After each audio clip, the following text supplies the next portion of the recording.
نحمده ونستعينه ونستغفره ونؤمن به ونتوكل عليه ونعوذ بالله من شرور أنفسنا ومن سيئات أعمالنا من يهده الله فلا مضل له ومن يضلله فلا هادي له ونشهد أن لا إله إلا الله وحده لا شريك له ونشهد أن سيدنا ونبينا ومولانا محمدا عبده ورسوله أرسله بالحق بشيرا ونذيرا وداعيا إلى الله بإذنه وسراجا منيرا صلى الله تعالى عليه وعلى آله وأصحابه وسلم تسليما كثيرا كثيرا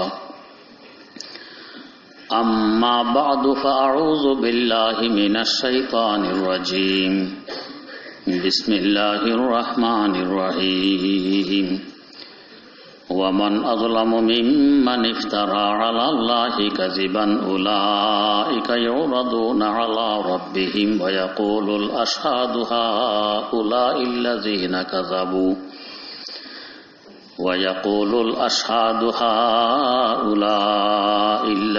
كذبوا على ربهم ألا لعنة الله على الظالمين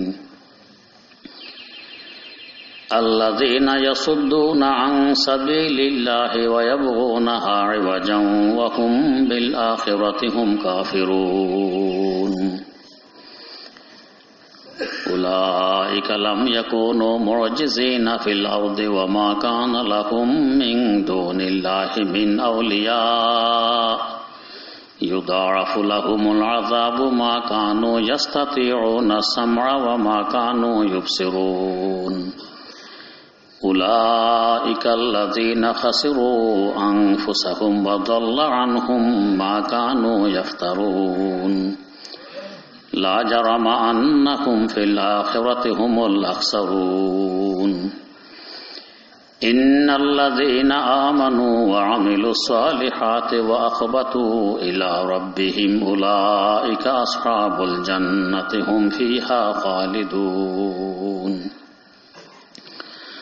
مثل الفريقين كالأعمى والأصم والبصير والسميع هل يستويان مثلا أفلا تذكرون صدق الله مولانا العظيم সূরা হুদের 18 নম্বর আয়াত থেকে তেলাওয়াত করা হয়েছে।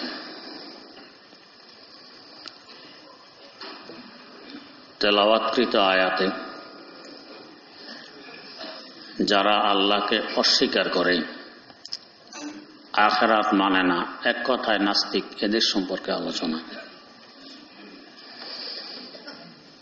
আল্লাহ পাক বলেন, ওদের থেকে বড় জালেম আর অত্যাচারী কে হতে পারে? যারা আল্লাহর উপর মিথ্যা আরোপ করে। মিথ্যা আরোপ করার কয়েকটি সূরত। এক হলো অস্বীকার করা, আল্লাহ বলতে কিছু নেই, আলিয়াযুবিল্লাহ। অথবা আল্লাহকে স্বীকার করে কিন্তু আল্লাহর রাসূলকে মানে না। অথবা আল্লাহ স্বীকার করে কিন্তু আল্লাহর কুদরত মানে না। অথবা আল্লাহ স্বীকার করে কিন্তু আল্লাহর আওলাদ, বাচ্চা কাচ্চা, এগুলোও মানে। প্রথম নম্বর, আল্লাহকে মানে না, এদেরকে বলে নাস্তিক। 2 নম্বর, আল্লাহকে মানে, রাসূল মানে না, এদেরকে বলে মুওয়াহিদ। যেমন রবীন্দ্রনাথ ঠাকুর এক আল্লাহর বিশ্বাসী ছিলেন, রাসূলের বিশ্বাসী ছিলেন না। 3 নম্বর, আল্লাহকে মানে কিন্তু সর্বক্ষমতার মালিক এ কথা মানে না। আমাদের দেশের এক সম্প্রদায় আছে, আল্লাহ পাক সকল ক্ষমতা রাসূলকে দিয়ে দিয়েছেন, এখন আর তার কাছে কোনো ক্ষমতা নেই। রাসূলও বিভিন্ন অলি আল্লাহদেরকে ক্ষমতা বন্টন করে দিয়েছেন, তার কাছেও এখন ক্ষমতা নেই। দাবি করে আমরা মুসলমান, আমরা আশেকে রাসূল। 4 নম্বর, আল্লাহকে মানে, পাশাপাশি আল্লাহর ছেলে সন্তান আছে, যেমন খ্রিস্টান। এরা সকলেই কাফের, সকলেই বেঈমান, কারো ঈমান নেই। আল্লাহ পাক এদের থেকে বড় জালেম আর কি হতে পারে? আল্লাহ পাকের উপর এ ধরনের মিথ্যা আরোপ করে। উলাইকা ইউরাদুনা আলা রাব্বিহিম,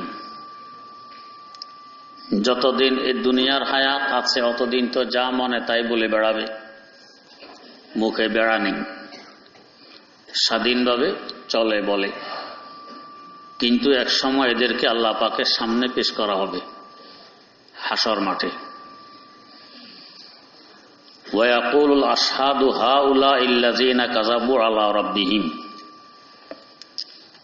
সাক্ষীদাতা ফেরেশতাগণ বলবেন যে আল্লাহ, এদেরকে সামনে আনা হয়েছে যে এরাই আপনার উপর মিথ্যা আরোপ করত। আল্লাহ লানাতুল্লাহি আলা যালিমিন, ফেরেশতারাই বলবেন এই জালেমদের উপরে আল্লাহর বড় লানত। কোথায় এবং কবে? সকল স্থানে, যেখানে যাবে সেখানে লানত। এদেরকে দুনিয়ার কেউ ভালো দৃষ্টিতে দেখে না, যেহেতু আল্লাহ লানত। মানুষও দেখে না, ফেরেশতারাও দেখে না, অন্যান্য হাইওয়ান জানোয়ারও দেখে না। যারা এই ধরনের পাপে লিপ্ত, হাইওয়ান জানোয়ার পর্যন্ত এদেরকে ভালো পায় না, যদিও আমরা মনে করি এরা অবুঝ। কিন্তু এদেরও এমন কিছু বুঝ আছে যে এরা বুঝে কে আমার আল্লাহর মনোনীত বান্দা আর কে আল্লাহর দুশমন।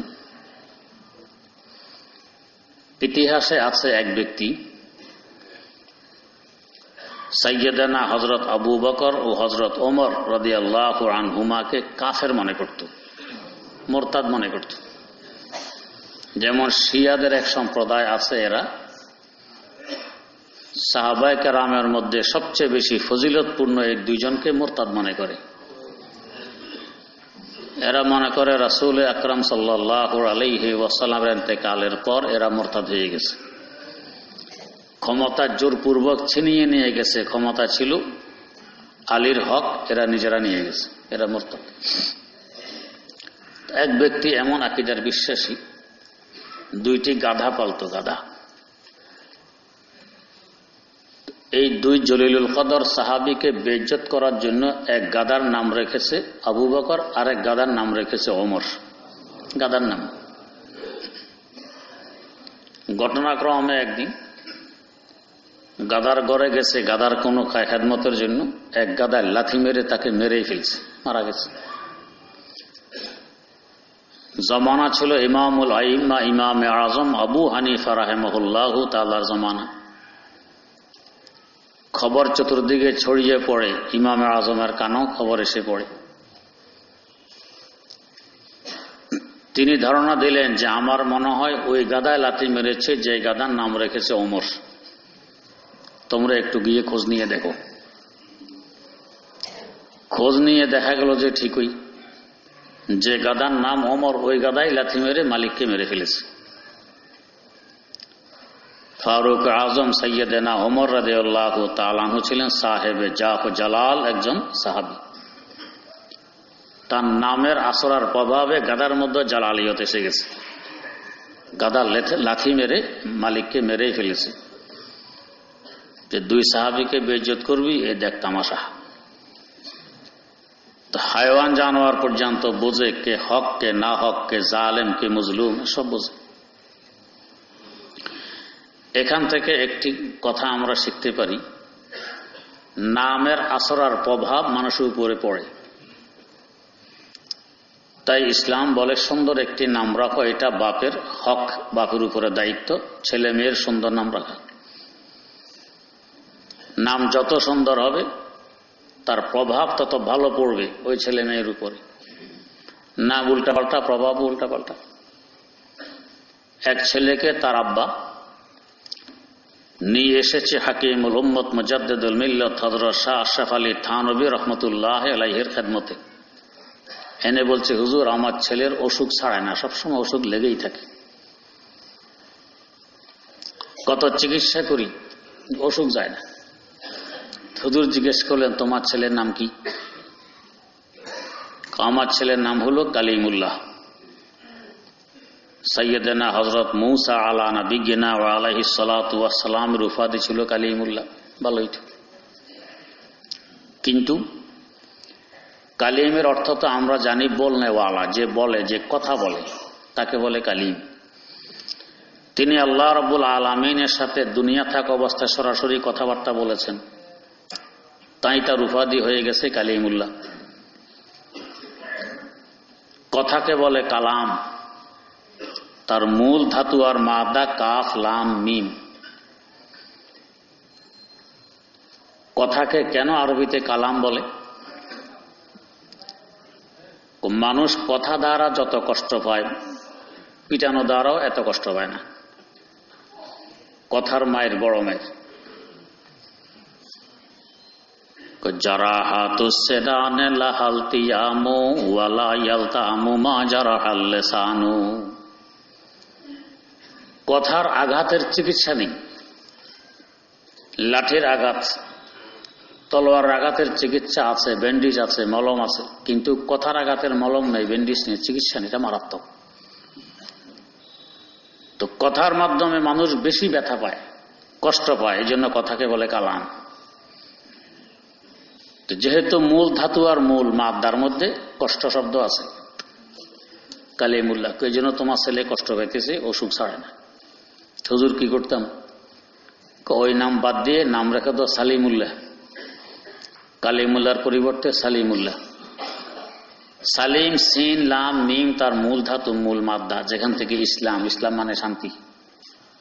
সালিমুল্লাহ বাস, এরপর থেকে আর রোগ ব্যাধি নেই, এখন শান্তিতে থাকে। তো নামের প্রভাব দেখেন, কালিমুল্লাহ নামের কারণে অশান্তি, রোগ ব্যাধি। সালিমুল্লাহ নামের কারণে রোগ শেষ, এখন শান্তি চলে এসছে। এখন আমাদের মুসলমানদের মধ্যে এই বলা, এই গজব ব্যাপক আকার ধারণ করেছে। নাম রাখার সময় চিন্তা করি না কি নাম রাখবো। বস টেলিভিশনে দেখেছি অমুক গায়কের এই নাম, অমুক খেলোয়াড়ের সেই নাম, অমুক নায়কের এই নাম, অমুক নায়িকার সেই নাম, বস রেখে দিলাম। এর কি অর্থ, এর প্রভাব কি পড়বে, এদিকে কোনো ভ্রুক্ষেপ করি না, খেয়াল করি না, যার কারণে ঘরে ঘরে অশান্তির আগুন জ্বলতেছে। হযরত মান আব্দুর রহমান জামি মরহুম মমিন সিং বাড়ি ছিলেন, কয়েকখানে গেছি দাওয়াত খাইতে। খাইতে বসছি, মেজবান ডাক দিতেছে, ট্যাবলেট ট্যাবলেট। বলছে, ভাই ট্যাবলেট কি জন্য? আমার তো কোনো সমস্যা নেই, খাইতে বসছি, ট্যাবলেটের দরকার নেই। না হুজুর, আমার ছেলের নাম ট্যাবলেট। ও তো ছেলে কয়জন? কয় দুইজন। তাহলে আরেকজনের নাম আর জিজ্ঞেস করার দরকার নেই, একটা জন ট্যাবলেট আর একটা হবে মিক্সার। তো দেখেন অবস্থা, নাম রাখছে ট্যাবলেট। তো ট্যাবলেট তো রুগী খায়, ছেলের নাম রেখে দিচ্ছে ট্যাবলেট। তো এর মা বাবা রোগ ছাড়া থাকতে পারবে? হাবি যাবি, অর্থমর্থ নাই, তা একটা রেখে দিল বা ডাকতেছে, আল্লাহ মাফ করুন। তো নামের একটা আসর আর প্রভাব পড়ে নাম রাখতে, খুব হুঁশিয়ারের সাথে রাখতে হয়। তাই ইসলাম পিতার উপরে, মাতার উপরে দায়িত্ব দিয়েছে, ছেলে মেয়ের নাম প্রথমে সুন্দর করে রাখো। আল্লাহ, যাই হোক, হায়ওয়ান জানোয়ার পর্যন্ত বোঝে কে আল্লাহ ওয়ালা আর কে আল্লাহ দুশ্মন। এই কয়েক গ্রুপ যারা আল্লাহর উপর মিথ্যা আরোপ করে, এরা সবসময় আল্লাহ লানতে থাকে, দুনিয়াতেও আখেরাতেও। তো লানত কোথায় পড়বে? সর্ব অবস্থা, দুনিয়াতেও আখেরাতেও। কোন সময়, কোন জীবনে? এইটাও সব জীবনে, ইহকালেও পরকালেও এদের উপর আল্লাহ লানত থাকে। আল্লাহ লানাতুল্লাহ আলা জালিমিন, জালেমদের উপর সবসময় আল্লাহ লানত। এরা আল্লাহকে বিশ্বাস করে না, অথবা আল্লাহ রাসূলকে বিশ্বাস করে না, অথবা আল্লাহর ক্ষমতা মানে না, অথবা বলে আল্লাহর ছেলে সন্তান আছে, যার কারণে এদেরকে বলা হলো জালেম। এরা অন্যের উপর তো জুলুম করেনি, আল্লাহকে মানল না, রাসূল মানল না, আল্লাহর ক্ষমতা মানল না, জুলুমের কি হইল? জুলুমের মূল তারিফ আর সংজ্ঞা হল ওয়াজউশ শাইয়্যি আলা গায়রি মাহাল্লিহি, যেই বস্তু যেখানে রাখা দরকার তাকে ওখানে না রেখে অন্যখানে রাখার নাম হলো জুলুম। তো আল্লাহকে রাখার দরকার সর্বঊর্ধ্বে, সর্বক্ষমতার মালিক, রাসূল পাঠানেওয়ালা, কিন্তু সর্বঊর্ধ্বে রাখলাম না, কোনো ক্ষমতা নেই। সর্বঊর্ধ্বে রাখলাম না, রাসূল পাঠাননি, এটাকে বলে জুলুম। যেই বস্তুকে যেখানে রাখা দরকার সেখানে না রেখে অন্যখানে রাখলাম, এটাকে জুলুম বলে। এই হিসাবে আমরা আমাদের দিকে তাকাই, কি পরিমাণ জুলুম আমরা করি। হযরত মির্জা মাজহার জানে জানা রাহিমাহুল্লাহ অনেক বড় আল্লাহওয়ালা, বড় বুজুর্গ। তৎকালীন ভারতবর্ষের বাদশাহ তার সাথে সাক্ষাৎ করতে আসবেন, উনি অনুমতি দেন না। রাজা বাদশাহের এখানে আসার কি কাম? অনুমতি দেন, কিন্তু বাদশাহ আসবেই। তারিখ দিল, অমুক তারিখে আমি আসতেছি। ঠিকই বাদশাহ আসছেন। হজরতের খানকায় বসা, বাদশাহ এসে আত্তাহিয়াতু সূরতে হজরতের সামনে বসছে। আগের যুগে রাজা বাদশারা আলেম ওলামা ওলি আল্লাহদেরকে শ্রদ্ধা ভক্তি করত, এই জন্য তাদের বাদশাহীও দীর্ঘ হইত। শেখ সাদি রহমতুল্লাহ আলাই গুলিস্তার মধ্যে লিখেছেন, যদি কোনো ক্ষমতাসীন দীর্ঘ সময় ক্ষমতায় থাকতে চায়, এটা সবচেয়ে বড় হাতিয়ার হলো আলেম ওলামার সেবা করো, আলেম ওলামার কথা শোনো, আলেম ওলামার পরামর্শ নিয়ে চলো, লম্বা সময় ক্ষমতায় থাকতে পারবে। ভারতের লম্বা সময় ক্ষমতায় ছিলেন হযরত আলমগীর আওরঙ্গজেব রহমতুল্লাহ আলাইহি। এক বর্ণনা মোতাবেক 52 বছর এক টানায় ক্ষমতা ছিলেন। কেন? আলেম ওলামার সেবা করতেন, আলেমদেরকে শ্রদ্ধা ভক্তি করতেন, তাদের পরামর্শ নিয়ে চলতেন। এর বরকতে 52 বছর যাবৎ অর্ধশতকেরও বেশি সময় তিনি বিশাল ভারতবর্ষের ক্ষমতাসীন, শ্রদ্ধা ভক্তির পাত্র। তো হযরত মির্জা মাজহার জানা রহমতুল্লাহ আলাইহি তার সাথে সাক্ষাতে বাদশাহ আসছেন, দুজনে হয়ে আত্মাহিত সূরতে বসছেন, কিছু কথাবার্তা বলতেছেন। হযরতের পানি পান করার দরকার, খাদেমকে ডাক দিয়েছেন পানি আনতে। তো পানির মটকা পাশে রাখা আছে, মটকার উপরে পানি পান করার আব খোরা, এখন এক গ্লাস, তখন ছিল মাটির খোরা রাখা ছিল। খাদেম এখন সামনে নেই। তো বাদশাহ বললেন, হযরত এই পানিটা আমি এনে দিই, খেদমত করবে। হযরত অনুমতি দিয়েছেন, বাদশাহ পানি এনে দিয়েছেন, হযরত পানি পান করছেন। এখন খোরা আপন জায়গা রাখতে হবে। তো মটকার মুখে, কলসির মুখে খোরা রাখছে বেঁকা করে, আগে যে সোজা অবস্থায় ছিল বেঁকা করে রাখছে, খেয়াল করেনি। হযরত দিয়েছেন দমক, খেদমত জানো না তো, খেদমত করতে আসছো কেন? এই খোরা এটা এভাবে রাখা ছিল, কিভাবে রাখা ছিল, তুমি রাখছো কিভাবে? বাদশাহ বেটা কাফা আরম্ভ করছে, এতটুকু খেদমত তুমি জানো না, দেশ চালাও কিভাবে? এটা জুলুম হয়ে গেছে। কেন? খোরা যেভাবে রাখার দরকার ছিল সেভাবে রাখনি, ওয়াজউশ শাইয়্যি ফি গায়রি মাহাল্লিহি হইছে, এটা জুলুম। একটা খোরার ব্যাপারে, যে পাত্রে পানি পান করে, এটার ব্যাপার যদি তোমার জুলুম হয়, তো প্রজাদের ব্যাপারে জুলুম আর বেশি হবে, দেশ চালাতে আরো জুলুম হবে। বেচারা এখন মাপ চাইতেছে, হুজুর আমি বুঝিনি, বাদশা মাপ চাইতেছে। তো এদেরকে আল্লাহ পাক জালেম বললেন, এদের উপর সবসময় লানত। কেন? এরা যেই বস্তুকে যেখানে রাখা দরকার সেখানে রাখেনি। আল্লাহর মহব্বতকে স্থান দিবে অন্তরে, দেয়নি। অন্তরে হলো সম্পদের মহব্বত, অন্তরে হইল ইজ্জতের মহব্বত, অন্তরে হইল ক্ষমতার মহব্বত, অন্তরে হইল লিডারির মহব্বত। মহব্বত রাখবে আল্লাহর, এগুলো রাখে নেই। তা আল্লাহ বলেন, জালেম তোমার অন্তরে আমার মহব্বত রাখবা, এটা বাদ দিয়ে অন্যটা রাখছো। এগুলো রাখবা নিষেধ নয়, অন্তরের বাইরে, ভিতরে নয়। ভিতরে ঢুকলে তোমাকে বরবাদ করবে, বাইরে থাকলে তোমার ইজ্জত বাড়বে।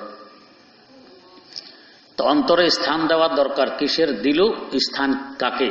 এই জন্য আল্লাহ পাক বলেন এরা জালেম, এদের উপরে সবসময় আল্লাহ লানত। তাই দেখবেন এই কাফের, মুশরিক, নাস্তিক, মুরতাদ এরা কখনো শান্তিতে নেই, না দুনিয়াতে না আখিরাতে, কোথাও শান্তিতে নেই। সবসময় এক অশান্তি বিরাজ করে এদের মধ্যে। যারা আগে এরকম ফাসেক, ফুজ্জার, বদ্দিন ছিল, দিনদার হয়ে গেছে কোন বুজুর্গের সংস্রবে এসে, তখন এরা বলে, চোখের পানি ছাড়ে, যে আগে তো বুঝিনি শান্তি কাকে বলে। আগে তো মনে করতাম এইভাবে স্বাধীন চলাটাই হলো শান্তি, এখন বুঝতেছি শান্তি কাকে বলে। এখন যে স্বস্তির নিঃশ্বাস ফেলতেছি, এটা তো জীবনও আগে ফেলতে পারিনি। তো শান্তি তো এখানে, ওখানে শান্তি নেই। জালেম কখনো শান্তিতে থাকে না। এই ধরনের জালেমদের আরেকটি বৈশিষ্ট্য কি? আগে আল্লাহ পাক বলতেছেন আল্লাযীনা ইয়াসুদ্দুনা আন সাবিলিল্লাহ, এরা আল্লাহর রাস্তাকে বন্ধ করে দেয়। কেউ যদি আল্লাহর রাস্তায় আসতে চায়, কেউ যদি হেদায়েতে আসতে চায়, মসজিদের দিকে আসতে চায়, মাদ্রাসার দিকে আসতে চায়, কোন আল্লাহওয়ালার কাছে আসতে চায়, তো এরা বাধা সৃষ্টি করে, ওইদিকে যাইও না। মাদ্রাসার পড়া তো ফকিরি পড়া, কি লাভ হবে, খবরদার এদিকে দিও, এই বাধা সৃষ্টি। মসজিদে গিয়ে কি লাভ হবে, নামাজ পড়লে সময় নষ্ট, আলিয়াজুবিল্লাহ। অমকে নামাজ পড়তেছে, কি পাইছে, আল্লাহ ওয়ালা হতে দেয় না, বাধা দেয়। তো এটা হলো এই জালেমদের একটি বৈশিষ্ট্য, বাধা দেয়। আজ কাফেরদের তুলনায় আমাদের স্বজাতি মুসলমানরা আরো বেশি বাধা দিচ্ছে। নামে তো মুসলমান, কিন্তু কাফেরদের গোলামি করতে করতে করতে করতে রুচি এই পরিমাণ নষ্ট হয়ে গেছে, এখন নিজেরাই বাধা হয়ে দাঁড়াইছে ইসলামের। পুরা মুসলিম জাহানের খেলাফত শেষ সময়ে যাদের হাতে ছিল, তুরস্কের খলিফাদের হাতে, সুলতানাতে ওসমানিয়ার হাতে, ধ্বংস করছে কে? মুসলমান। কামাল আতাতুর্ক মুসলমান, নামধারী মুসলমান। সে ছিল আর্মি অফিসার, হইতে হইতে একবারে উচ্চ শ্রেণীতে পৌঁছে আর্মি প্রধান। এই হইতে হইতে ক্ষমতা কেড়ে নিল ইংরেজদের গোলামি করতে গিয়ে। যে শর্তগুলো ইংরেজরা দিয়েছিল সবগুলি শর্ত কামাল আতাতুর্ক মেনে নেয়। কি শর্ত? খেলাফত যে একটা পদ, এটা রাখতে পারবে না। এই পদ রাখলে ইংরেজদের কি ক্ষতি? কামাল আতাতুর্ক মেনে নিল, ঠিক আছে এই পদ রাখবো না। যিনি এখনকার খলিফা, তাকে তুরস্কে থাকতে দেয়া যাবে না, এমনকি তার বংশের কোন লোককে তুরস্কে থাকতে দেয়া যাবে না। কারণ এরা বোঝে বংশ আবার ফিরে আইলে আবার খেলাফত কায়েম হবে, ইংরেজদের হুঁশ থাকবে না। কারণ একবার সুলতান বায়েজিদ খান ইয়ালদরম, ওনার সময় ইউরোপের 15টা রাষ্ট্র খোদ ওই রাষ্ট্রপতির সহকারে যুদ্ধে নামছে মুসলমানদের বিরুদ্ধে। এদের বিশ্বাস ছিল, এবং সারা ইউরোপ বিশ্বের পোপ ঘোষণা দিয়েছিল এই যুদ্ধ হইলে এমন যুদ্ধ, এটাতে অংশগ্রহণ করলে সোজা জান্নাতে। পোপেরা অসংখ্য সৈন্য নিয়ে মুসলমানদের বিরুদ্ধে এরা মাঠে নামে। সুলতান বায়েজিদ খান ইয়ালদরম নিজে এসে যুদ্ধ পরিচালনা করেন এই খ্রিস্টানদের বিরুদ্ধে। 15 জন বাদশাহ বন্দী হয়ে তার সামনে আসে, এরা পরাজিত হয়। সামনে আসার পর তিনি বললেন কি, ইসলাম যে কত উদার, চিন্তা করুন, কত উদার। তো তোমরা এখন বন্দী হয়ে আমার সামনে এসেছো, এখন তোমরা অসহায়, আমি চাইলে তোমাদের এখন হত্যা করতে পারি। অসহায় লোকদেরকে হত্যা করা এটা আমার বৈশিষ্ট্য নয়, এটা ইসলাম চায় না। যাও, ছেড়ে দিলাম, আবার প্রস্তুতি গ্রহণ করো, যুদ্ধের মোকাবেলা ময়দানে হবে। 15 জন বাদশাহ তিনি ছেড়ে দিলেন। এত উদার ছিল ইসলাম।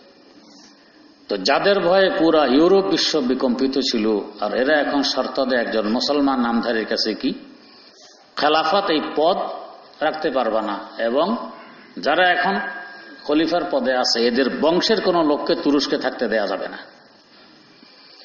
3 নম্বর শর্ত দিল কি, এদের যত সম্পদ আছে সকল সম্পদ বাজেয়াপ্ত করতে হবে। এরা যেখানে আশ্রয় নিবে যাতে কোনো সম্পদ নিয়ে যেতে না পারে।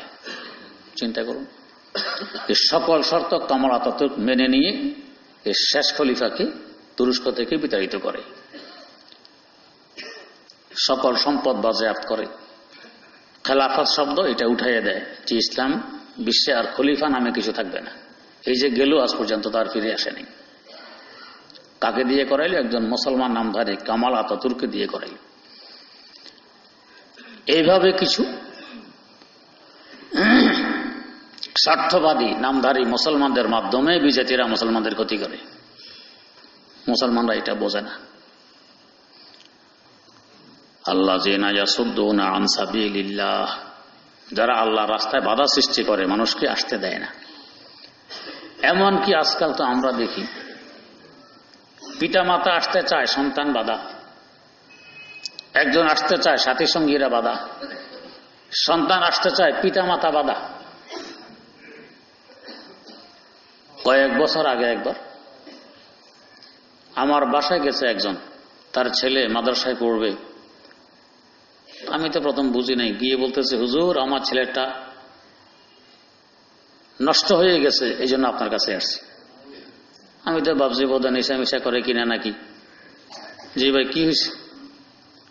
ছেলে আপনার তাফসিরে আসে, ছেলে ফার্স্টে বয়, 7-এ পড়ে, এখন সে স্কুলে পড়বে না, সে মাদ্রাসায় পড়বে।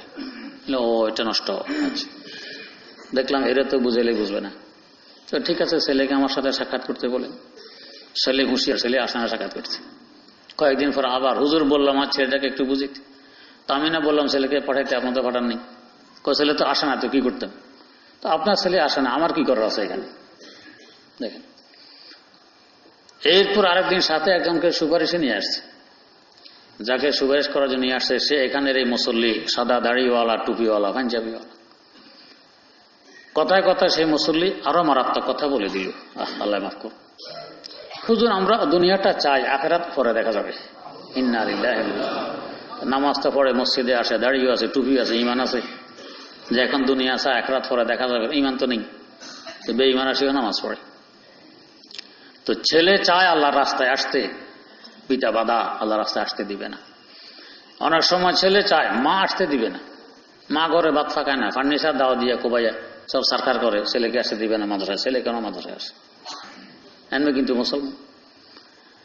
আল্লাহ পাক বলেন, যারা এই জালেম, যাদের উপরে আমার লানত, এদের একটা স্বভাব হলো ইয়াসুদ্দুনা আন সাবিলিল্লাহ, এটা আল্লাহর রাস্তায় বাধা সৃষ্টি করে। হুঁশিয়ার, আল্লাহর রাস্তায় যেভাবে হোক যে বাধা সৃষ্টি করে, এদেরকে আল্লাহ পাক বলছেন জালেম। যেমন ধরুন, কথায় কথা আসে, না বললেও নয়। সারা বিশ্বের 3য় নম্বর ইজতেমা, লোক সমাগম আমাদের বাংলাদেশে হইত টঙ্গীর ময়দানে। হজের পরে, মক্কায় মুকাররমা মদিনা মুনাওয়ারার পরে দ্বিতীয় ইজতেমা আমাদের বাংলাদেশে হয়। 2 ইজতেমা মিলে কোটি মানুষের মতো এখানে জমা হয়। কি জন্য হয় বলেন তো? রাষ্ট্র দখলের জন্য, সম্পদের জন্য, দ্বীনের জন্য, আল্লাহর জন্য, আখিরাতের জন্য, জান্নাতের জন্য, শান্তির জন্য। আল্লাহ ওয়ালারা যাতে, আল্লাহর বান্দারা যাতে আল্লাহর সাথে জুড়তে পারে, এই তো উদ্দেশ্য ছিল। গত 1 ডিসেম্বর যে ঘটনা ঘটছে, তার আগেই বলা বলে আরম্ভ করে দিয়েছে যারা ঘটনা ঘটেছে, নাম দেয় এতাআতি জামাত। এরা এবছর বাংলাদেশে ইজতেমা হইতে দেয়া যাবে না, দিবে না। মদিনা মুনাওয়ারা থেকে একজন বলতেছে, এতাআত থাকে ওইখানে, কি করে সে জানে এই দেশে ইজতেমা হইতে দিবে না? এখান থেকে বলে। ঠিক এখন তাই ঘটলো। ইজতেমার তারিখ তো চলে যাচ্ছে, কিন্তু দিল না ইজতেমা হইতে। তাহলে বলেন, নবীওয়ালা কাজ করেন, আল্লাহ রাস্তায় বাধা দেয়। আল্লাহ রাস্তায় বাধা দিল। অসংখ্য মানুষ হেদায়েত পাইত, আখিরাতের বুঝ পাইত, এখান থেকে বাধা দিল, ইজতেমা হইতে দিবে না। শেষমেশ সরকার সিদ্ধান্ত দিল, ঠিক আছে, কিছু লোক দোনো গ্রুপের দেওবন্দ যাও, দেওবন্দ কি বলে দেখো। সেখানে সিদ্ধান্ত মেনে নিয়ে এখন টালবান। একজনকে আমার তো পাসপোর্ট নাই, আর একজনকে আমার এই সমস্যার জন্য এই সমস্যা, দেশের সিদ্ধান্ত নিলেই তো হয়। এখন বলে দেশের সিদ্ধান্ত নিলেই তো হয়, কিন্তু যে কথা বলে সে আবার তার ওয়েবসাইটে লেখা ছাড়ছে 3 পৃষ্ঠার, এদেশে কোনো আলেম নেই। দেখেন, এদেশে উল্লেখযোগ্য কোনো মাদ্রাসা নেই, এদেশে উল্লেখযোগ্য কোনো দারুল ইফতা নেই, লেখছে পরিষ্কার আছে। তার চোখে আলেম ধরা পড়ে না, হে কিন্তু একজন ইঞ্জিনিয়ার। কে আলেম কে জাহেল বুঝার মতো যোগ্যতা এর আছে? এদেশে আলেম নাই, এদেশে দারুল ইফতা নাই, এদেশে উল্লেখযোগ্য মাদ্রাসা নাই, তার দৃষ্টিতে এগুলো কিছুই ধরা পড়ে না, এগুলো কিছু নেই। কত বড় মিথ্যাবাদী চিন্তা করুন। এরা এখন পায় তারা আছে, এখন দেবন জাতি আর রাজি নেই এখন এদেশের সিদ্ধান্ত নেওয়ার জন্য।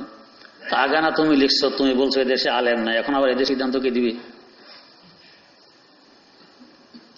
এই যে বড় বাধা হইয়া দাঁড়াইলো, আল্লাহ পাক বলেন এদের উপর আমার লানত, এরা জালেম। নাম দেয় আমরা নবীওয়ালা কাজ করি, যতই নাম দাও, নবীওয়ালা কাজ নয়, এটা নবীওয়ালা কাজের বাধা। আল্লাযীনা ইয়াসুদ্দুনা আন সাবিলিল্লাহি ওয়া ইয়াবগুনাহা ইওয়াজা ওয়া হুম বিল আখিরাতি হুম কাফিরুন। এদের বুঝ হইল বেকা, ইয়াবগুনাহা ইওয়াজা, সোজাটা বুঝে না, বেকাটা বুঝে। কিছু লোক এরকম আছে, সোজা কথা বোঝে না, বেকাটা বুঝে। আল্লাহ পাক বলেন এরা বেকাটা বোঝে, সোজাটা বোঝে না। ওয়া হুম বিল আখিরাতি হুম কাফিরুন, এরা বাস্তবে আখিরাতকে অস্বীকার করে। না হয় আল্লাহর রাস্তায় আসতে কেন বাধা দিবে? বাধা দেওয়া মানে বাস্তবে আখিরাতকে অস্বীকার করে। কিন্তু বাধা দিতে হইলে, যদি কেউ কারো ঘরে চুরি করতে যায়, ডাকাতি করতে যায়, আগে থেকে সে এলান করে, প্রকাশ করে, ডাকাতের পোশাক পরে, অস্ত্র হাতে নিয়ে খোলাখুলি যায়, তো পারবে সহজে ডাকাতি করতে? সহজে চুরি করতে পারবে না। তো বালা মানুষের বেশ ধরে, বালা মানুষের লেবাস ধরে। যারা পকেট মারে দেখবেন বালা মানুষের লেবাস ধরে, বালা মানুষের সুরত ধরে। যারা জুতো চুরি করে মসজিদে এসে মুসল্লি সুরত ধরে, বালা মানুষের সুরত, যাতে ধরা না পড়ে। তো যারা এইভাবে আল্লাহ রাস্তায় বাধা দেয়, এই বালা মানুষের সুরত দূরে আসে, নাহলে তো সহজে বাধা দিতে পারবে না, মুসলমানরা আগে ঠেকাই ফেলবে। তো এখন বালা মানুষের সুরত ধরছে আমরা এতাআতের জামাত, আমরা নবীওয়ালা কাজ করি, এটা সুরত ধরছে বালা মানুষের। না হয় যদি বাস্তবে নবীওয়ালা কাজ করতো তো আলেম ওলামার মাথায় বাড়াই দেয়া কি সম্ভবিত? আলেম তো পরের কথা, একটা চতুষ্পদ জন্তু, একটা গরু ছাগল, একটা গরু ছাগল, এদের মাথায় বাড়াই দেওয়া বিনা কারণে বৈধ? হারাম না? একটা মানুষ, এর উপরে আবার আলেম, তালেবুল ইলম, এদের মাথায় বাড়াই দেওয়া, এটা নবীওয়ালা কাজের স্বভাব? একরামুল মুসলিমিন তুসবি সারা জিন্দেগি পড়ছিলেন, কোথায় গেছে এখন সেই তুসবি? বোঝা গেছে খোলস সুরত ধারণ করছে বাধা দেওয়ার জন্য। বাস্তবে দ্বীনের খাদেম নয়, দ্বীনের হিতাকাঙ্ক্ষী নয়, দ্বীনের শুভাকাঙ্ক্ষী নয়, তা গুপ্তচর। আল্লাহ মাফ করুন। ওয়া হুম বিল আখিরাতি হুম কাফিরুন উলাইকা লাম ইয়াকুনু মুজিজিনা ফিল আরদি ওয়া মা কানা লাকুম মিন দুনিল্লাহি মিন আউলিয়া। আল্লাহ পাক বলেন যখন আমার দরবারে আসবে আমি দুর্ভোগ, এদের জন্য কোথাও ভাগার কোনো জায়গা থাকবে না। আমার ক্ষমতার বাইরে তো যাওয়ার জায়গা নেই, যেখানে যাবে সেখানে আমার ক্ষমতা, ভাগবে কই? ওয়া মা কানা লাকুম মিন দুনিল্লাহি মিন আউলিয়া, আল্লাহ ছাড়া তাদের হিতাকাঙ্ক্ষী শুভাকাঙ্ক্ষী হতে আর কেউ নেই। দুনিয়াতে থাকা অবস্থায় যারা দেখাই তো আমরা তোমাদের শুভাকাঙ্ক্ষী হিতাকাঙ্ক্ষী, বিজাতিরা, কাফের মুশরিকেরা বদ্দিন, এরাও সেখানে বলবো আমার কি দোষ, তোমার জ্ঞান বুদ্ধি ছিল না, আমি বললে তুমি শুনবে কেন? এরাও কেটে পড়বে, অসহায় হয়ে পড়বে। ইউযাআফু লাহুমুল আযাব, আল্লাহ পাক বলেন এদের শাস্তি হবে ডবল, দ্বিগুণ। এক তো নিজে দিন বিদ্বেষী, আরেক হলো আরেকজনকে দিনদার হইতে বাধা দিয়েছে। এই দুই অপরাধের কারণে তাদের সাজাও হবে ডবল। মা কানু ইয়াস্তাতিউনা সামআ ওয়া মা কানু ইউবসিরুন, এদের বাস্তবে শোনার এবং দেখার যোগ্যতা ছিল না, হারিয়ে ফেলছে। বদ্দিনের কারণে, বদ স্বভাবের কারণে, জুলুমের কারণে হক বুঝার এবং হক দেখার যোগ্যতা তারা হারিয়ে ফেলছে। এটা আর এখন রয়নি। এখন হক বললো এটা বোঝে না, এই জন্যই তাদের দৃষ্টিতে এখন আলেম ধরা পড়ে না। কারণ ওই দৃষ্টিশক্তি হারিয়ে ফেলেছে যে দৃষ্টিতে আলেম ধরা পড়ে, যে ইনি আলেম ধরা পড়ে না, তো আলেম নেই। মাদ্রাসা তার দৃষ্টিতে ধরা পড়ে না, মাদ্রাসা নেই। দারুল ইফতা তার দৃষ্টিতে ধরা পড়ে না, দারুল ইফতা নেই, ধরা পড়ে। তাকে জানে কত ফতুয়া বাইরে থেকে আমাদের কাছে আসে, কত ফোন বিদেশ থেকে আসে, এই মাসালার জবাব কি, এই মাসালার জবাব কি। এমন লেখার মধ্যে এতটুকু লিখেছে, আল্লাহ মাফ করুন, বর্তমান বিশ্বে যাকে সবচেয়ে বড় আলেম মনে করা হয়, যার বয়স 80-র কাছাকাছি, আমার শেখ মুর্শিদ শেখুল ইসলাম আল্লামা তাকি ওসমানী দামাত বারাকাতুহু, ওনার বাবা লিখছে কি, পাকিস্তানের তরুণ মুফতি, যার বয়স 80-র কাছাকাছি, তরুণ মুফতি। ইঞ্জিনিয়ারের দৃষ্টিতে পাকিস্তানের তরুণ মুফতি মাওলানা তকি ওসমানী, ইন্না লিল্লাহি ওয়া ইন্না ইলাইহি রাজিউন। তো যার দৃষ্টিতে ইনি তরুণ মুফতি, এই বেচারার যোগ্যতা কতটুকু বলেন। আমার আল্লাহ যে বলছেন যোগ্যতা হারিয়ে ফেলছে, দেখার যোগ্যতা নাই, শোনার যোগ্যতা নাই, কত বাস্তব কথা। সারা বিশ্ব যাকে দেখে সবচেয়ে বড় আলেম, সারা বিশ্ব যাকে দেখে সবচেয়ে বড় লেখক, এমন কোন বিষয় নাই যে বিষয়ে তিনি লেখেননি। সারা বিশ্ব জানে তিনি কত বড় বুজুর্গ, কত বড় বিচক্ষণ, কিন্তু এ বলে পাকিস্তানের তরুণ মুফতি।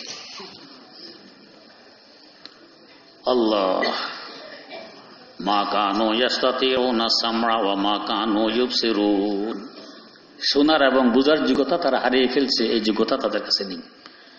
উলাইকা আল্লাযিনা খাসিরু আনফুসাহুম ওয়া দাল্লা আনহুম মা কানু ইফতারুন, এরা খুব ক্ষতিগ্রস্ত অবস্থায় আছে। উলাইকা আল্লাযিনা খাসিরু আনফুসাহুম, নিজের নফসকে ক্ষতিগ্রস্ত করে ফেলছে তারা। ওয়া দাল্লা আনহুম মা কানু ইফতারুন, এবং তারা যে অপবাদ দেয়, আল্লাহর উপরে মিথ্যা আরোপ করে, যার কারণে তারা পথভ্রষ্ট আর গুমরা হয়ে গেছে। লা জারামা আন্নাহুম ফিল আখিরাতি হুমুল আকসারুন, এদের শেষ পরিণতি হবে সন্দেহাতীতভাবে কি, আখিরাতে তারা হবে বড়ই ক্ষতিগ্রস্ত। আখিরাতে তাদের জন্য মাথা গোজার কোনো ঠাঁই থাকবে না, জাহান্নাম ছাড়া। ইন্নাল্লাযীনা আমানু ওয়া আমিলুস সালিহাতি ওয়া আখবাতু ইলা রাব্বিহিম উলাইকা আসহাবুল জান্নাহ, তাদের বিপরীত আল্লাহ পাক বলেন, যারা ঈমান আনে সত্যিকার অর্থে, ওয়া আমিলুস সালিহাত, নেক আমল করে, ওয়া আখবাতু ইলা রাব্বিহিম, এবং আমার আল্লাহর সামনে খুব বিনয় আর নম্রতা এখতিয়ার করে, আনুগত্যতা স্বীকার করে বিনয়ের সাথে, নম্রতার সাথে আল্লাহ পাকের হুকুম আহকাম মানে, উলাইকা আসহাবুল জান্নাহ, আল্লাহ বলেন এরা হলো জান্নাতবাসী। হুম ফিহা খালিদুন, জান্নাতে তারা সব সময় থাকবে, তাদের এই সুখ শান্তি কখনো শেষ হওয়ার নয়, শেষ হবে না। মাসালুল ফারিকাইনি কাল আ'মা ওয়াল আসাম্মি ওয়াল বাসীর ওয়াস সামি হাল ইয়াস্তাবিয়ানে মাসালা আফালা তাযাক্কারুন, দুই সম্প্রদায়ের দৃষ্টান্ত আমার আল্লাহ দিতেছেন কি, ওই দৃষ্টান্ত হলো একজন অন্ধ এবং বেহেরা।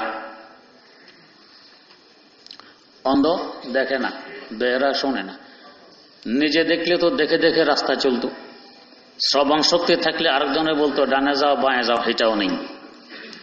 তো দৃষ্টি শক্তিও নেই, শ্রবণ শক্তিও নেই, এই হলো এক গ্রুপ। আর গ্রুপ হচ্ছে দেখেও শোনেও, ডানে যাও বাঁয়ে যাও এটাও পারে, নিজেও দেখে দেখে রাস্তায় চলতে পারে। আল্লাহ পাক বলেন হাল ইয়াস্তাবিয়ানে মাসালা, এই দুই সম্প্রদায় কি কখনো একরকম হইতে পারে? কখনো নয়। আফালা তাযাক্কারুন, কেন শিক্ষা গ্রহণ করো না? এত সুন্দরভাবে বোঝানোর পরেও শিক্ষা কেন গ্রহণ করো না? আল্লাহ পাক শিক্ষা গ্রহণ করার জন্য উদ্বুদ্ধ করলেন। আল্লাহ রাব্বুল আলামিন আমাদেরকে দ্বিতীয় সম্প্রদায়ের অন্তর্ভুক্ত হওয়া তৌফিক দান করুন। প্রশ্ন, বর্তমান কসাইদের নিয়ম হলো তারা যখন পশু জবাই করে তখন পায়ের বুড়ো আঙ্গুল চোখে ঢুকিয়ে দেয়, এটা কেমন? মাকরুহে তাহরিমের গুনাহ হবে। পশুকে এভাবে কষ্ট দেওয়া এটা বৈধ নয়। এমনকি হাদিস শরীফে আছে, তোমার ছুরি যদি বোঁতা হয়, ধার কম, তাও মাকরু হবে, জবাইয়ের আগে ভালো করে ধার দিয়ে দাও যাতে পশুর কষ্ট কম হয়। এটাও হাদিসে আছে, গলার দিক দিয়ে জবাই করবে, গাড়ের দিক দিয়ে করবে না, কারণ গাড়ের দিক দিয়ে জবাই করলে কষ্ট বেশি হয়। যেভাবে কষ্ট কম হয় এভাবে জবাই করতে হবে, এর বিপরীত গেলে মাকরুহে তাহরিমের গুনাহ হবে। প্রশ্ন, ফাসেক ব্যক্তির পিছনে আলেমের নামাজ পড়া জায়েজ হবে কিনা? সূরা কেরাত যদি বিশুদ্ধ হয় নামাজ তো হয়ে যাবে, তবে মাকরু হবে। প্রশ্ন, ওযু ছাড়া রাত্রে ঘুমানোর আগে দোয়া দুরূদগুলো পড়া যাবে কিনা? যে যাবে তবে ওযু করে পড়া ভালো। প্রশ্ন, আমি যদি 4 রাকাত সুন্নত নামাজে সূরা মাউন, সূরা কাউসার, সূরা কাফিরুন, সূরা নাসর এই সিরিয়ালে পড়ি তাহলে কোনো সমস্যা হবে কিনা? জি না, কোনো সমস্যা হবে না। প্রশ্ন, নামাজ ছাড়া অন্য সময় হাত তুলে দোয়া না করে সেজদা দিয়ে দোয়া করা যাবে কিনা? যাবে। প্রশ্ন, আমার নানা মারা গেছেন কিন্তু আমার নানি বৃদ্ধা, এখন কি তার জন্য 4 মাস 10 দিন ইদ্যত পালন করতে হবে? জি, করতে হবে। এটা কোরআন শরীফের হুকুম, ফরজ। প্রশ্ন, আরজ গুজার শব্দের অর্থ কি? এখানে মাসালা মাসাইল বলা হয়, শব্দের অর্থ ডিকশনারি দেখবেন। প্রশ্ন, কারো কাছে কোনো দোয়ার আবেদন করলে তখন সে উত্তরে ফি আমানিল্লাহ বললে এর অর্থ কি? অর্থ হলো আল্লাহ আপনার হেফাজত করুক। প্রশ্ন, আমি একটি চাকরির জন্য দরখাস্ত দিয়েছি, এর জন্য আগামী বুধবার পরীক্ষা দিতে হবে। সেখানে আমার এক আত্মীয় থাকেন, তিনি আমাকে জানিয়েছেন যে এই চাকরি যদি নিতে হয় তাহলে 30,000 টাকা দিতে হবে, অন্যথায় চাকরি হবে না। আপনার টাকা দেওয়ার উপর পরীক্ষা নির্ভর করবে। যদি টাকা দেন তাহলে পরীক্ষায় পাশ করলেও চাকরি হবে, না করলেও হবে। আর যদি টাকা না দেন তাহলে চাকরি হবে না। মূল কথা, চাকরি টাকা না দিলে হবে না, টাকার উপর নির্ভর করবে। আমি এই চাকরি নেওয়ার যোগ্য, এখন আমি কি করব? আপনার থেকে যদি আর অযোগ্য থাকে তো ওর অধিকারীটা আপনার নয়। যদি আপনি সবচেয়ে বেশি যোগ্য থাকেন আর আপনার জীবিকা নির্বাহের আর কোনো ব্যবস্থা না থাকে তো তাহলে ঘুষ দিলে গুনার যে ঘুষ খাবে তার হবে। প্রশ্ন, মেয়ের আগে যদি তার মা মারা যায়, এর কিছুদিন পর মেয়ে মারা যায়, তাহলে মায়ের রেখে যাওয়া সম্পত্তি থেকে মৃত মেয়ের জীবিত ছেলে মেয়ে পাবে কিনা? এটা আরো ওয়ারিশ কারা কারা আছে না আছে এটা জানলে বোঝা যাবে। প্রশ্ন,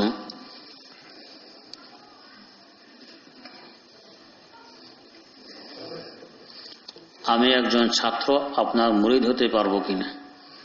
পরবর্তী দেখা করবেন। প্রশ্ন, সাধারণত আমরা অনেক কিছু মাহফিলের গেটে দেখে থাকি যে কাপড় দ্বারা কাবা শরীফ তৈরি করা হয়, সুতরাং প্রশ্ন হলো তা কি বেদাত কিনা? সব মনে করে করলে বেদাত হবে, সব মনে করে না করলে বেদাত হবে না, তবে অপব্যয় হবে। প্রশ্ন, আল্লাহ তাআলার শান মোতাবেক হযরতকে উত্তম বিনিময় দান করুন, আমিন। হযরত, আমার জানার বিষয় হলো টাইগার, কোকা-কোলা ইত্যাদি এই সকল পানি জাতীয় পণ্যগুলোতে যা ব্যবহার করা হয় তন্মধ্যে একটি পণ্যের নাম হলো ক্যাফেইন। এই পণ্যটি হালাল না হারাম এ সম্পর্কে আমার তাহকিক নেই। প্রশ্ন, মহিলাদের জন্য সিটি গোল্ডের চুড়ি ব্যবহার করা জায়েজ আছে কি? জি আছে। প্রশ্ন, জনৈক আলেমের মুখে শুনেছি কোরআন শরীফ পড়ার নিয়ত করা উযু দ্বারা নামাজ পড়া যায় না। কোরআন শরীফ পড়ার নিয়তে করা উযু দ্বারা নামাজ পড়া যায় না, কথাটি কতটুকু সঠিক নয়। কোরআন শরীফ পড়ার জন্য যে উযু করছেন এটা দিয়ে নামাজও পড়া যাবে। প্রশ্ন, কোনো ব্যক্তি গোসল করার পরপরই মৃত্যুবরণ করলে তাকে কি পুনরায় গোসল দিতে হবে? জি, দিতে হবে। প্রশ্ন, বর্তমানে সকল শিক্ষা প্রতিষ্ঠানে ছবি আঁকা, গান শিক্ষা এবং কোথাও নাচ শিক্ষা দেয়া হয় বাধ্যতামূলকভাবে। এই সমস্ত অভিশপ্ত কাজ থেকে আমাদের সন্তানদেরকে কিভাবে রক্ষা করব? কওমি মাদ্রাসায় পড়াইলে এগুলো কিছুই করা লাগবে না। প্রশ্ন, কোন হাফেজ যদি দিনে রোজা না রেখে তারাবি পড়ায়, মুসল্লিদের কি নামাজ হবে? রোজা ভিন্ন, নামাজ ভিন্ন। রোজা না রাখার কারণে তার গুনাহ হবে, নামাজ পড়াইলে নামাজ হয়ে যাবে। প্রশ্ন, পানিতে প্রস্রাব করা কি বৈধ? হাদিস শরীফে নিষেধ এসেছে। প্রশ্ন, কাফারা রোজা লাগাতার 2 মাস রাখতে হয়, তাহলে মহিলারা কিভাবে রাখবে? মহিলাদের যে কদিন শ্রাপ থাকবে এ কদিন তো রাখবে না, এটা বাদ দিয়ে একসাথে 2 মাস রাখতে হবে। প্রশ্ন, আমি একজন কাফিয়া জামাতের ছাত্র, কোন কিতাব পড়লে আমি সহজে আরবি বুঝতে ও বলতে পারবো? আপনার সিলেবাসভুক্ত নেশাভুক্ত যে কিতাবগুলো আছে ভালো করে বুঝে পড়বেন, ইনশাআল্লাহ পারবেন। প্রশ্ন, আল্লাহ কোথায়? প্রশ্ন যদি সঠিক না হয় তাহলে রাসূল কিভাবে বান্দীকে প্রশ্ন করলেন আইন আল্লাহ? এটা তার পরীক্ষার জন্য। প্রশ্ন, কালিমা কত হাজারে 1 খতম হয়? এই সমস্ত খতম হাদিস দ্বারা প্রমাণিত নয়। প্রশ্ন, সেকেন্ড মিনিট লক্ষ কোটি নেকি লেখক হাফিজ মাওলানা মোহাম্মদ জোবায়ের সাহেব, বইটি কতটুকু সঠিক? আমি এটি পড়িনি, বলতে পারবো না। প্রশ্ন, হাত পায়ের নখ কাটা শুক্রবার নাকি বৃহস্পতিবার, কোনটি সঠিক? সকল বারেই কাটতে পারবেন, সবটি সঠিক। প্রশ্ন, বাচ্চা হওয়ার পর মাথার চুল 7 দিনের পরই কি ফেলতে হয়? বাচ্চার অসুস্থতার কারণে ডাক্তার চুল ফেলতে নিষেধ করে, এই ক্ষেত্রে কি করণীয়? চুল ফেলে দেয়া মুস্তাহাব, না ফেললে গুনাহ হবে না। প্রশ্ন, আশরাফ আলী থানভী রহমতুল্লাহ আলাইহি রচিত আরবি বিভাগের আরবি কিতাবের নামটি, যা আপনি জুমা বলেছেন, আর একটু বলুন। খাওয়াতিনে হিন্দ। প্রশ্ন, সামুদ্রিক সকল প্রাণী হালাল, কথাটা কি সঠিক? মাছ ছাড়া আর কিছু হালাল নয়। প্রশ্ন, মেয়েরা কি তাদের দুধ মায়ের স্বামীর আপন সৎ ভাইয়ের সাথে দেখা করতে পারবে না? প্রশ্ন, জুমার খুতবার পূর্বে যে আজান দেওয়া হয় তার সাথে সাথে উত্তর দেওয়া কি সুন্নত? জি না, সুন্নত নয়। প্রশ্ন, কোনো ব্যক্তি যদি জিনা করে তাহলে কি তার পূর্বের সকল আমলনামা নষ্ট হয়ে যায়? না, নষ্ট হয় না। প্রশ্ন, স্বামীর অনুমতি ছাড়া স্বামীর পকেট থেকে টাকা নিয়ে ওই টাকা জমিয়ে উমরা হজ করা যাবে কিনা? জি না, যাবে না। প্রশ্ন, ইমাম তাকবীর দেওয়ার কতক্ষণ পর্যন্ত তাকবীরে উলা থাকে? রুকুতে যাওয়ার আগ পর্যন্ত। প্রশ্ন, আমার বাবা আমার নাম মায়া রেখেছে শখ করে, মুরব্বীরা বলে মায়া নাম ভালো না, মায়া নাম তাদের অনেক দুঃখ।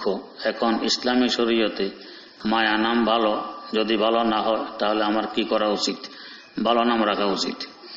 প্রশ্ন, শরীয়তের দৃষ্টিতে একজন পুরুষ কত বছর বয়সে বিবাহ করতে পারবে? বয়সে কোনো সীমা শরীয়তে নেই। প্রশ্ন, যদি বিবাহের উপযুক্ত হওয়া সত্ত্বেও পিতামাতার কারণে বিবাহ করতে পারছে না, এই অবস্থা যদি তার থেকে কোনো গুনাহ সংঘটিত হয় তাহলে এর জন্য কে দায়ী? নিজেও দায়ী, পিতামাতাও দায়ী। প্রশ্ন, আমি মাজারে যেতাম, কয়েকদিন আগে শুনলাম মেয়েদের মাজারে যাওয়া হারাম, এখন আপনি সঠিকটা বলে দিন। জি, মেয়েরা মাজারে যাবে না, পুরুষরাও শুধু জিয়ারতের নিয়তে আশেপাশে যেতে পারবে, কোনো মান্নত টানত করে যেতে পারবে না। প্রশ্ন, বাচ্চা রোধ করা ইসলামের দৃষ্টিতে কতটুকু বৈধ? বৈধ নয়। প্রশ্ন, বিশ্ব ইজতেমা কি উলামায়ে কেরাম অধীনে সংগঠিত হবে কি হবে না, এটাই তো এখন সন্দেহ। প্রশ্ন, আমি তাফসিরের একটি কিতাব ক্রয় করব, আমি সাধারণ মানুষ, ভালো একটি তাফসিরের কিতাবের নাম বলেন যা আমার বোধগম্য হবে। তাফসিরে মাআরিফুল কোরআন। প্রশ্ন, আরবিতে পুরুষদের উদ্দেশ্যে কিছু বললে পুরুষবাচক সিগা ব্যবহার করা হয়, মহিলাদের উদ্দেশ্যে কিছু বললে স্ত্রীবাচক সিগা ব্যবহার হয়। আমার প্রশ্ন হলো, যদি পুরুষ মহিলা উভয়ের উদ্দেশ্যে কিছু বলা হয় তাহলে কোন শব্দ ব্যবহার হবে? তখন পুরুষবাচক শব্দ ব্যবহার হবে। প্রশ্ন, অতিরিক্ত ঋণ হয়ে গেছে, পরিশোধের কোনো আমল থাকলে একটু বলবেন। আল্লাহুম্মা কফিনি বিহালালিকা আন হারামিক ওয়া আগনিনি বিফজলিকা আম্মান সিওয়াক, বেশি বেশি পড়বেন। প্রশ্ন, দাঁড়িয়ে ওযু করা বিলকুল হারাম, কথাটি সঠিক কিনা? মোটেও সঠিক নয়। প্রশ্ন, এক মহিলার 2টি বিবাহ হয়েছে, তার আগের স্বামীর থেকে একজন ছেলে আছে, এই ছেলেটি তার মায়ের পরের স্বামীকে বাবা বলতে পারবে? জি, পারবে।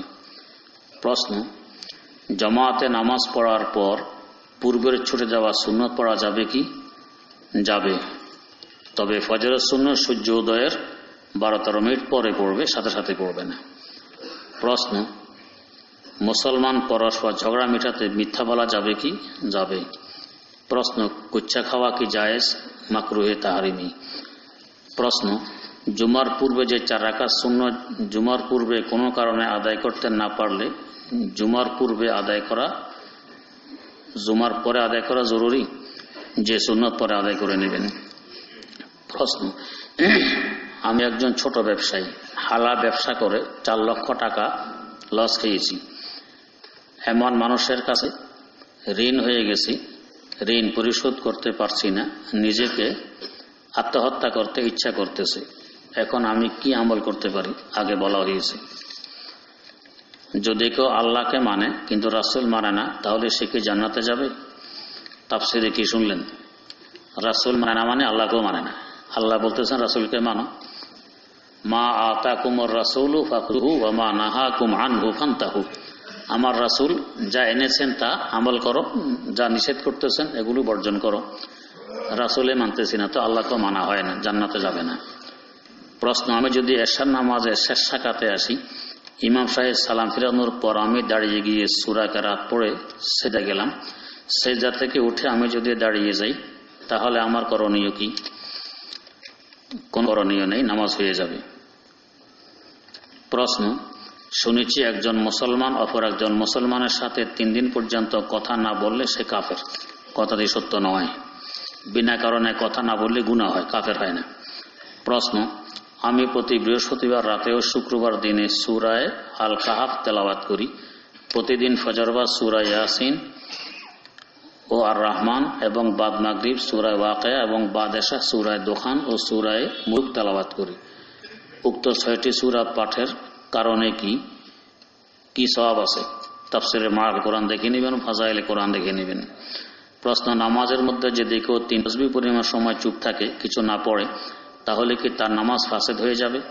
নামাজ ফাসেদ হবে না, তবে সাহু সিজদা দিতে হবে। প্রশ্ন, ইন্টারনেটের সংযোগ দেয় আর কাজ করে এমন ব্যক্তির উপার্জন কি হালাল?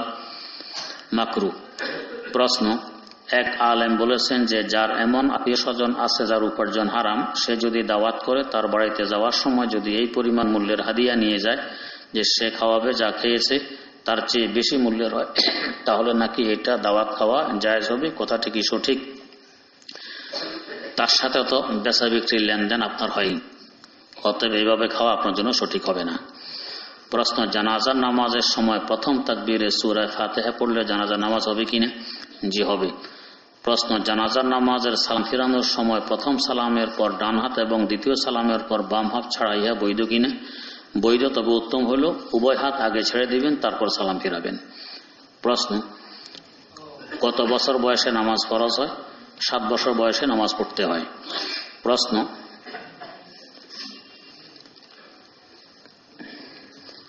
পোশাক শিল্প কারখানায় স্বামী ও স্ত্রী একসাথে চাকরি করে, কিন্তু স্বামী নামাজ পড়ে, স্ত্রী পড়ে না এবং পর্দা ছাড়া চলে, তাহলে স্বামী কি গুনাহগার হবে? জি হবে। প্রশ্ন, মহিলারা চাকরি করা যাবে আমরা জানি, কিন্তু আমার প্রশ্ন হলো মহিলারা যেভাবে অফিসে চলে তাদের চাকরি করা উচিত নয়, কারণ চাকরি করা মহিলারা বেশি বেপরোয়া, তাদের আচার আচরণ মোটেই ইসলাম সম্মত নয়। তাহলে মহিলারা কিভাবে চাকরি করবে জানতে চাই। শরীয়ত সম্মতভাবে পর্দা ঠিক করে এইভাবে চাকরি করবে। মহিলারা, হাজারো মহিলা আমাদের দেশে মহিলা মাদ্রাসায় পড়ায়, এদের পড়ানোর কারণে অনেক মহিলারা আলেমা হচ্ছে, দিন শিখতেছে। তো এটা তো আপনার দৃষ্টিতে চাকরিয়ে বলবেন, এটাও যদি বাদ দিয়ে দেয় তো মহিলাদেরকে কে পড়াবে? প্রশ্ন, আসরের 4 রাকাত বিশিষ্ট নামাজের শেষ বৈঠকে মনে হয়েছিল 3 রাকাত না 4 রাকাত নামাজ হয়েছে, বলে উঠে যাই, কিন্তু মুক্তাদি বসে থাকে। এইভাবে আমি 1 রাকাত নামাজ পড়ি, তারপর তাশাহুদ পড়ে একবার সালাম ফিরিয়ে সাহু সিজদা দিই, তাহলে কি আমার নামাজ আদায় হয়েছে? যদি আপনার ইয়াকিন হয় যে আপনি 4 রাকাতে পড়েছেন তো আদায় হয়েছে, আর যদি ইয়াকিন না হয়, সন্দেহ হয়, তাহলে মুসল্লিদের কথা ঠিক, আপনার নামাজ হয়নি, আবার পুনরায় পড়তে হবে। মাথায় হাত দিয়ে কি পড়তে হয়? বিসমিল্লাহিল্লাযী লা ইলাহা ইল্লা হুয়া রহমানুর রহিম। প্রশ্ন, এই বছর অত্র মাদ্রাসার খতমে বুখারীতে কোন কোন আলেম তাশরীফ আনবেন? হযরত মাওলানা নুরুল হক সাহেব, মাওলানা কাফায়েতুল্লাহ আজহারী সাহেব, মাওলানা নজির আহমদ সাহেব, মাওলানা সাজিদুর রহমান সাহেব, আরো জানে কি আছেন। প্রশ্ন, আমাদের গ্রামে আজানের আগে আসসালাতু ওয়াসসালামু আলাইকা রাসূলুল্লাহ পড়া হয়, এটা পড়া জায়েজ নেই, এটা বেদাত, শরীয়তে এ ধরনের পড়ার কোনো নিয়ম নেই। প্রশ্ন, কত বছর হলে সন্তানের উপর নামাজ ফরজ হয়? 7 বছর থেকে নামাজ পড়তে হয়। প্রশ্ন, সাদাকায়ে ফিতর মাদ্রাসায় দিতে চাই, কি পরিমাণ টাকা দিতে হবে? 2.25 আটার মূল্য 1 সাদাকায়ে ফিতর। প্রশ্ন, রাসূল সাল্লাল্লাহু আলাইহি সাল্লাম 10 বছরের সন্তানদের মার দিয়ে কিংবা ভয় দেখিয়ে নামাজ পড়াতে বলেছেন, এর দ্বারা উদ্দেশ্য কি? তার উপর নামাজ ফরজ নাকি তাকে নামাজের অভ্যাস বানানো? উদ্দেশ্য জানার দরকার নেই। রাসূল বলেছেন পিটিয়ে নামাজ পড়ান, পিটিয়ে নামাজ পড়াইতে হবে। প্রশ্ন, আমি শুনেছি ছেলেদের নাকি 21 বছর এবং মেয়েদের 18 বছর আগে বিবাহ করা ঠিক নয়, এ শোনা সম্পূর্ণ ভুল। প্রশ্ন, হযরত মুহাম্মদ সাল্লাল্লাহু আলাইহি ওয়াসাল্লামের মৃত্যু কোথায় হয়েছিল? মদিনায় মুনাওয়ারায়। প্রশ্ন, খেজুরের গুড় মাটির নিচে 3 দিন রাখলে মদ খাওয়ায় যে গুনাহ হয় ওইটা নাকি সেই গুনাহ হয়? জেনে কথাটি সঠিক নয়। প্রশ্ন, শুধু জিয়ারতের উদ্দেশ্যে মাজারে যাওয়ার হুকুম কি? যেতে পারবেন। মহিলাদের মাজারে যাওয়ার হুকুম কি? বৈধ নয়। প্রশ্ন, 4 রাকাত বিশিষ্ট নামাজের প্রথম রাকাতে সূরা নাস পড়লে বাকি 3 রাকাতে কোন সূরা পড়বে? সূরা নাস পড়বেন। প্রশ্ন, পিতা যদি দাদার আগে মারা যায় তাহলে নাতি কি দাদার থেকে কোনো সম্পদ পাবে? পাবে না। প্রশ্ন, মুক্তাদিগণ ইমামের সাথে তাকবীরে তাহরিমা বলা ফরজ কিনা? সাথে সাথে বলা ফরজ নয়, সাথে সাথে বলা সুন্নত। প্রশ্ন, ইহদিনাস সিরাতাল মুস্তাকিম জাতীয় আয়াত 2-3 বার পড়া যাবে কিনা? জি না, 3 বার পড়লে সিজদা ওয়াজিব হবে। প্রশ্ন, যোহরের 4 রাকাত সুন্নত নামাজের নিয়ত করার পর 2 রাকাত পড়া হলে ইমাম নামাজের জন্য দাঁড়িয়ে যায়। আমি 2 রাকাত পড়ে সালাম ফিরিয়ে ফেলি, তাহলে আমি নামাজ শেষে বাকি 2 রাকাত পড়ব নাকি 4 রাকাত? 4 রাকাত পড়বেন। প্রশ্ন, রুকু বা সিজদার তাসবিহ এর পূর্বে ইয়া আল্লাহ এই জাতীয় শব্দ বলা যাবে কিনা? সুন্নত পরিপন্থী হবে। প্রশ্ন, মা বাবা ভাই বোন সকলে একসাথে জামাতে নামাজ পড়তে পারবে কিনা? পারবে, তো বিশেষ পদ্ধতিতে। প্রশ্ন, আমার 3 তলা বিশিষ্ট একটি ভবন আছে, নিচতলায় প্রায় 28টির মতো দোকান আছে যেগুলো ভাড়া দেওয়া হয়েছে। 2য় তলায় সোনালী ব্যাংক আছে এবং 3য় তলায় অগ্রণী bank, Asian bank, BRAC bank, ইসলামী ব্যাংকও আছে।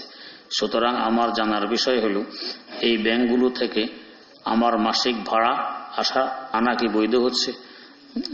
ওরা তো ভাড়া সুদের টাকা থেকে দেয়, সুদের টাকার ভাড়া বৈধ নয়, হারাম হবে। প্রশ্ন, বাসা বাড়িতে শখের বশে অনেকেই বিভিন্ন ধরনের পাখি, কুকুর, খরগোশ পুষে থাকে। আমার জানার বিষয় হলো এভাবে খাঁচাবন্দি করে স্বাধীন পানি পালাই শরীয়তে দৃষ্টিতে কেমন? যদি অন্য কোনো কষ্ট না দেন বৈধ আছে, তবে পছন্দনীয় নয়। প্রশ্ন, আপনার এবং আপনার পরিবারের নেক হায়াত কামনা করছি, আমিন। বিশেষ করে আপনার ছোট ছেলের সুস্থতা এবং দীর্ঘ হায়াত কামনা করছি। প্রশ্ন, আমি শুনেছি যে কিয়ামতের দিন বিভিন্ন কারণে আলেমদের 72 কাতার হবে আর বাকি 1 কাতার জনসাধারণের জন্য। এ কথাটা সঠিক কিনা? মোটেও সঠিক নয়।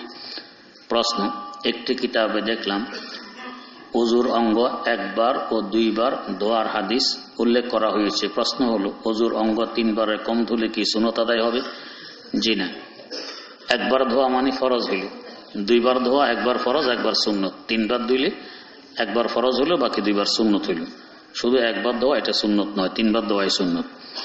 প্রশ্ন, আপনার কিতাবে দেখলাম অপারেশন করা জায়েজ বলেছেন, আবার একথাও লেখা আছে বিকল্প চিকিৎসা পদ্ধতিতে রোগ ভালো হওয়ার ব্যবস্থা থাকলে অপারেশন করা যাবে না। প্রশ্ন হলো, অনেক রোগ আছে যা অ্যালোপ্যাথিক চিকিৎসায় অপারেশন করতে হয়, কিন্তু হোমিও চিকিৎসায় অপারেশন ছাড়াও ভালো হয়। এক্ষেত্রে কি অপারেশন জায়েজ হবে? জি, জায়েজ হবে। প্রশ্ন, যদি ডাক্তার কোনো রোগীকে বলে স্বাভাবিকভাবে তার বাচ্চা হওয়াতে অসুবিধা নাই, এক্ষেত্রে কি সিজার করা জায়েজ হবে? জি না, হবে না। প্রশ্ন, আমরা যে নামাজগুলোকে সুন্নতে মুআক্কাদা বলে থাকি, আলেমগণ বলেন তা হলো ওই সকল সুন্নত নামাজ যা সাধারণত রাসূল সাল্লাল্লাহু আলাইহি ওয়াসাল্লাম বাদ দিতেন না। প্রশ্ন হলো, তাহাজ্জুদের নামাজও রাসূল সাল্লাল্লাহু আলাইহি ওয়াসাল্লাম কখনো বাদ দিতেন না, তাহলে আমরা তাহাজ্জুদ নামাজকে নফল বলি কেন? এটা হুজুরের জন্য তাহাজ্জুদের হুকুম ভিন্ন ছিল, উম্মতের জন্য ভিন্ন, এই জন্য বাদ দিতে পারবে। প্রশ্ন, একজন প্রসিদ্ধ আলেম বলেছেন তার আসাতেজা সহ ভারতের অধিকাংশ বড় বড় আলেম নাকি মাওলানা সাহেবের পক্ষে আছেন। এটা মিথ্যা কথা। প্রশ্ন, 2.25 সের আটার মূল্য কত? দোকানদারকে জিজ্ঞেস করবেন। প্রশ্ন, বর্তমান তুরস্কে যে প্রেসিডেন্ট আছে এরদোগান, তিনি কেমন? তার সম্পর্কে আমি স্টাডি করিনি। প্রশ্ন, আমাদের এলাকায় প্রসিদ্ধ আছে যে 70,000 বার কালেমা তৈয়বা পড়ে কোনো মৃত ব্যক্তির জন্য, এটা হাদিস নয়। প্রশ্ন, সন্তানের জন্য আকিকা কৃত পশুর গোশত মা বাবা খেতে পারবে কিনা? পারবে। প্রশ্ন, কেউ যদি রোজা রেখে কানে নাকে তেল দেয়, ওষুধ ইত্যাদি দেয়, তাহলে রোজা ভাঙবে কিনা? নাকে দিলে ভাঙবে, কানে দিলে ভাঙবে না। প্রশ্ন, 2 বছরের পর নাকি সন্তানকে দুধ খাওয়ানো হারাম? জি, সহি কথা। প্রশ্ন, ওযু ছাড়া রাত্রে ঘুমানোর আগে হয়ে গেছে একবার। প্রশ্ন, কোন ব্যক্তি যদি হজ করতে গিয়ে হুজুর সাল্লাল্লাহু আলাইহি ওয়াসাল্লামের রওজার ফটো তোলে, তাহলে তার হজের কোনো সমস্যা হবে কিনা? ফটো তোলা গুনাহের কাজ, আর ওই জায়গা ফটো তোলার নয়, সেখানে আবেগ নিয়ে দুরুদ ও সালাম পেশ করার জায়গা।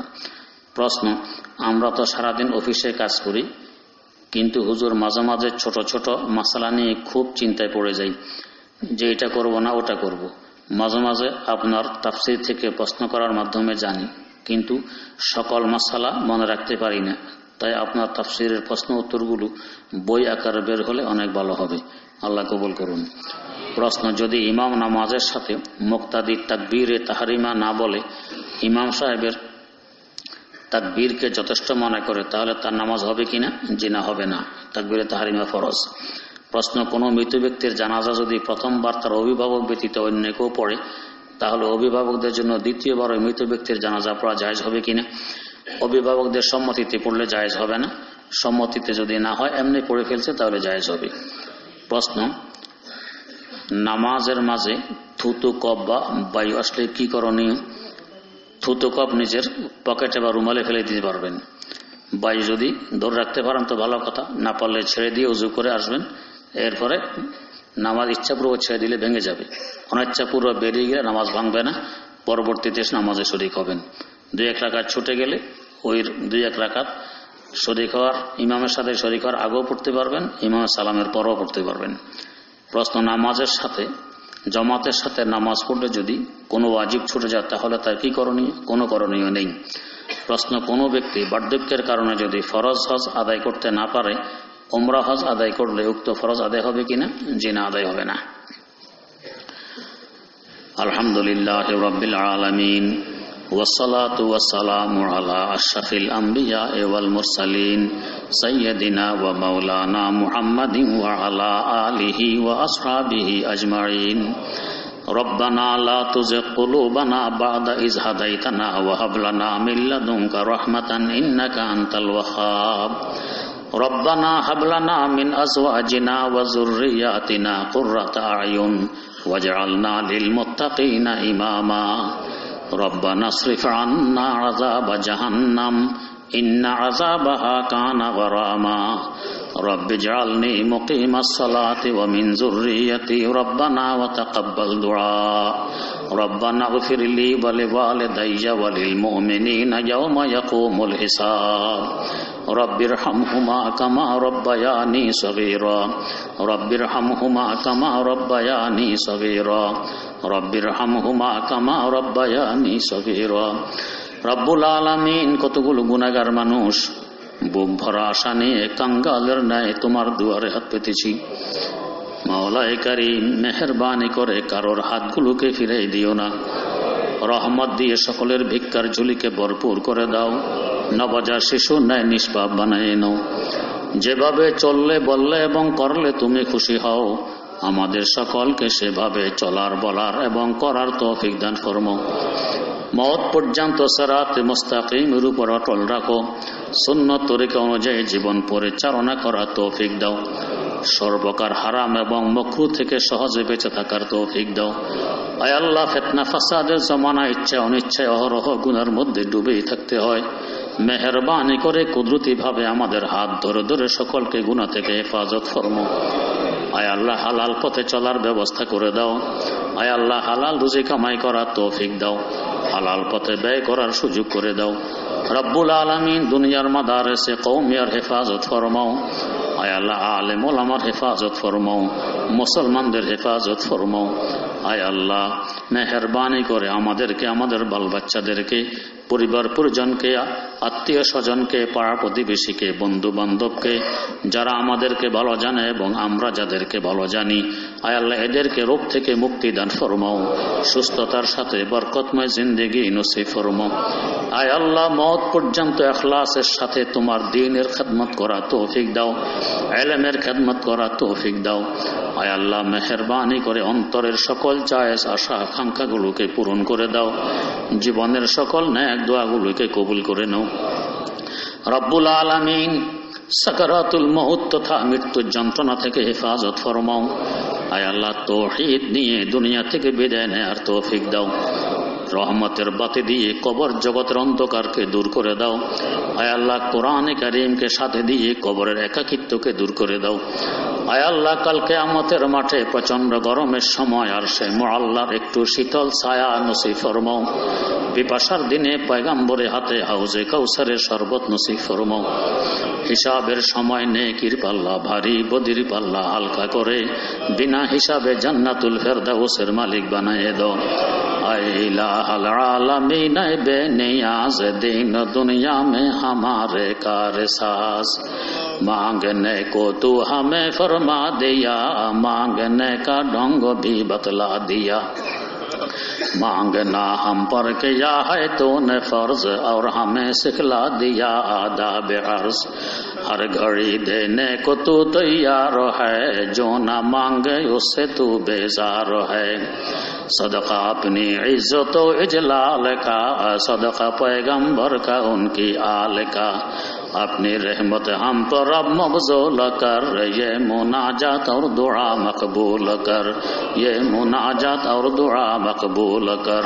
रब्बना तक़ब्बल मिन्ना इन्नका अंतस समीउ।